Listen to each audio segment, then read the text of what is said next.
I didn't grow up in the church on a weekly basis, although from time to time my parents would send me to church with my grandparents who lived in Brooklyn.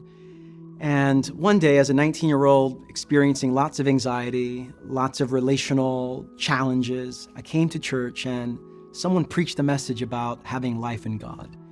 And the message was so compelling that I said, yes, that's the kind of life that I am longing for, the life I'm looking for, a life of communion with God. And so I said yes to Jesus, to follow him in a small church in Brooklyn.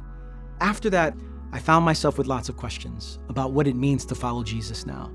I walked down the street to see my grandfather Marcus, who was a man who knew God in profound ways.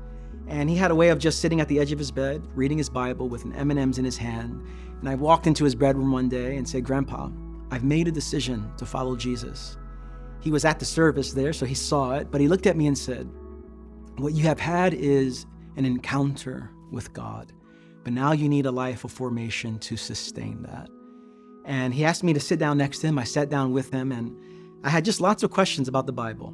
And for hours that day, which would lead into doing that for 4 to 5 times a week, 2 to 3 hours each time for 8 months before he died, we would pore over the scriptures. I would ask him questions about prayer, about studying the Bible, about journaling my prayers to God.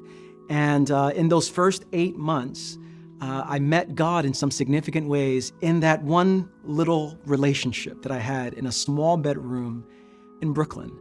And that set me on a new trajectory, a fresh trajectory of what it means to follow Jesus, incorporating my entire life under his rule, under his reign.